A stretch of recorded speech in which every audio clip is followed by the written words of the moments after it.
Hey, what's up everybody? It is Kellen here from Start Your Systems, and welcome to episode 43 of Track Walk in MX Simulator. And today, as you can already see, we're going with quite the crazy track selection. This track is called Mario Kart Rainbow Road.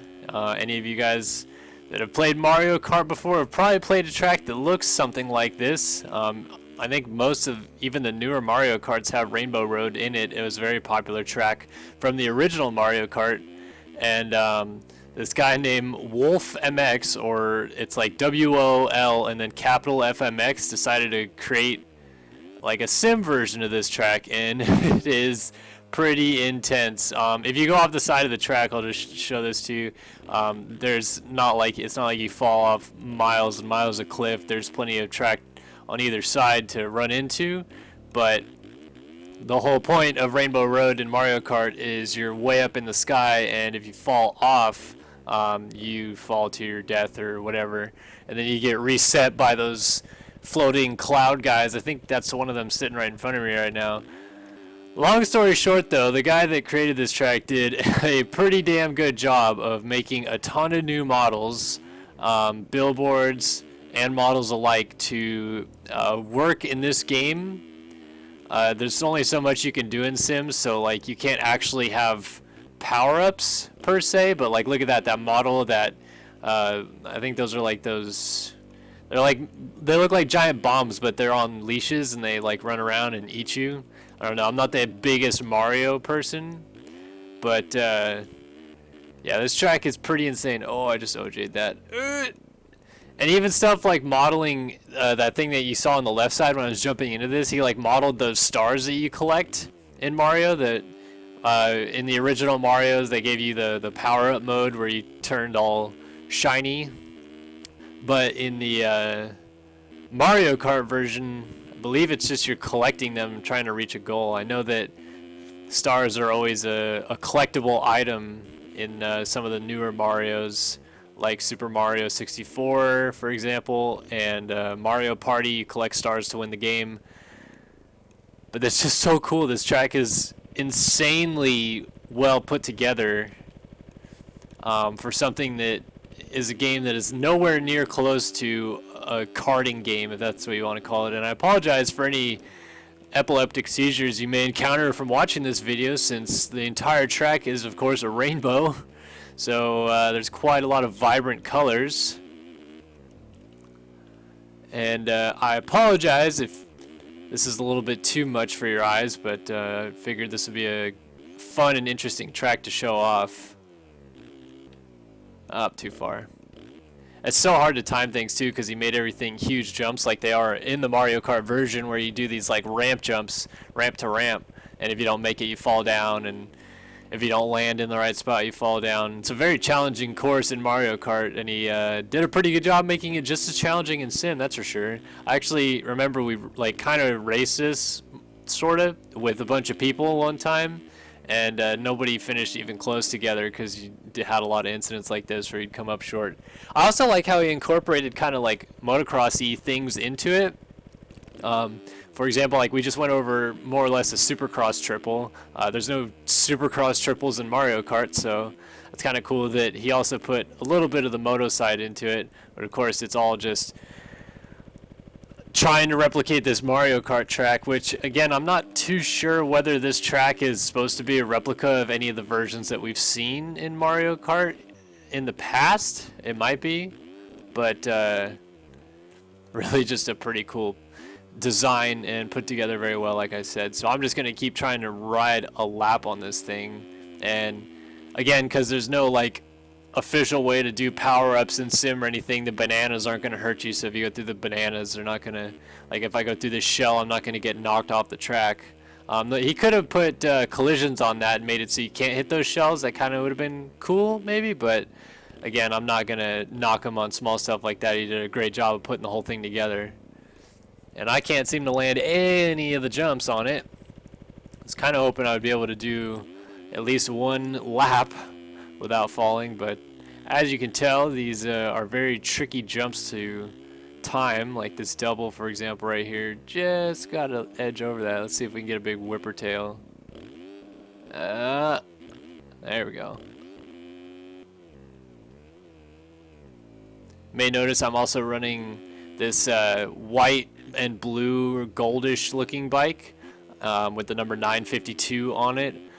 Well, there was a time a couple years ago where Race Tech, which was a team that consisted of Mike Owen, Zach Dupuis, I think they had Daniel Markham, they had Cody Darr, they had Chris Riesenberg.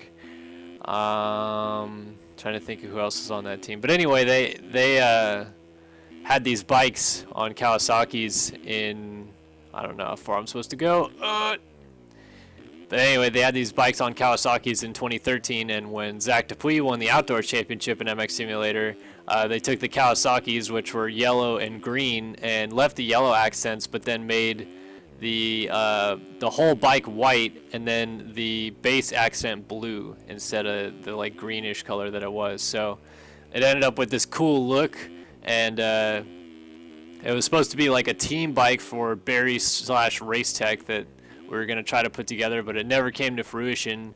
And these bikes were never used for anything other than screenshots and looking pretty. But they ended up pretty cool, and I just have 952 on it because I was number 101 that year.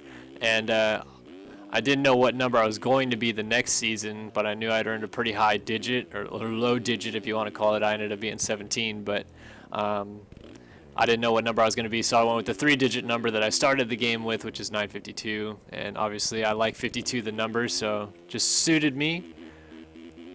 But you'll see some of the guys that were going to be on that Barry Race Tech team riding these bikes occasionally, but they're never released or anything, so unfortunately I can't say like go download it here because it's not downloadable anywhere. So I did a 249 on Rainbow Road. This corner is very tricky too. The track itself is pretty slick actually. I don't think that has anything to do with him trying to make it slick because of the bananas or whatever, but it's pretty hard to just like rip around the track because there's not a lot of banking, particularly on this corner or just in general on most of the track. I'm going to do the same thing again right here, aren't I? Yep.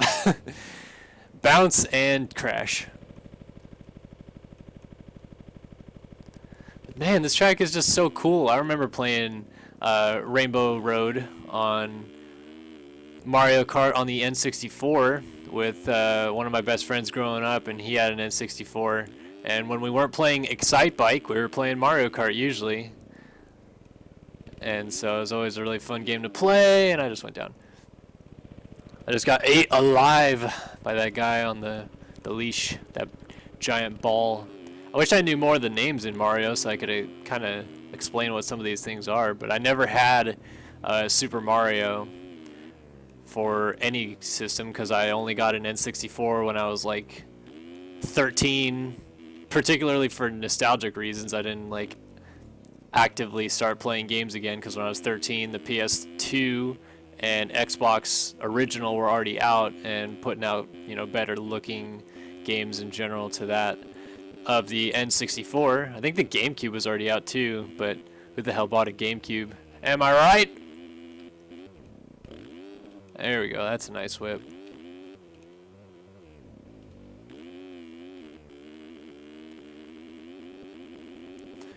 What else could I say? Well, this is probably the most Nintendo you'll ever see on our channel. Unfortunately, Nintendo has this very, very, very strict and, in my opinion, stupid copyright policy when it comes to showing gameplay footage of their games. So we would absolutely love to play games on the Wii. I own a Wii. It's more or less my girlfriend's because she plays the Wii more often than me. But if I ever get my girlfriend involved with stuff on the channel, I wanted it to be on the Nintendo Wii because she likes that stuff way more than PlayStation or Xbox.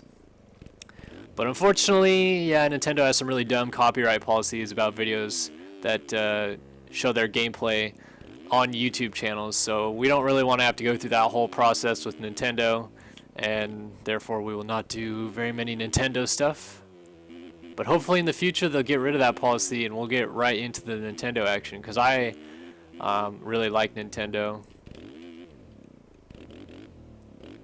Alright, I'll give it one more go on trying to get a really good lap. This is actually not the worst lap, but I just OJ'd the crap out of that. But Rainbow Road, guys, definitely, if you like insane, weird tracks in this game, it's funny because this track, when this guy released it, it was the first track that this guy released. He released 2 more tracks, both of which I may review in the future after this. Oh, excuse me, kind of like burping myself to death. But anyway, he released 2 more tracks later on, and like I said, I might cover those. But this was the first track that we ever saw from this guy. Like, he just out of left field had like 2 posts, I think, and suddenly drops this track into the forums, and everybody's like loses their bananas. And since then, this guy's kind of disappeared. He released this track called Volcano Death Race or something like that, which again was like a super pretty track, and he did a great job in the environment and everything, and making it rideable for this game as well. Like I said, I might review that. And then he also released a track. We released 2 tracks, but another one of his crazy, like, thematic tracks that he released was like a Dragon Ball Z track, and again, I might do that one as well. And then the other track that I'm pretty sure that he released, as far as I can remember, is this track called Sketch SX. It's basically like a Supercross track, but it was built into like a grid drawing, so like there's no decals on the track. It just looks like one of those Supercross track drawings that you see for like the Supercross track layouts, and then he built a Supercross track on it, which again, that was kind of cool, but not the best of his work is from what I would say. But this was definitely cool, and the volcano thing was cool, and I actually haven't played the Dragon Ball Z one, but I'm sure that one is cool as well. And unfortunately, we don't know what happened to WolfMX. I have not seen him post on the forums in quite a while. But that tends to happen in MX Simulator. Am I going to land this? No, I'm not. It tends to happen in MX Sim, though. You get guys that come around, drop awesome stuff, and you're like, cool, we got another great creator in the community, and then they just vanish for, you know, whatever reasons. But anyway, this is Rainbow Road. I'm going to wrap up this lap, and I hope you guys enjoyed this video.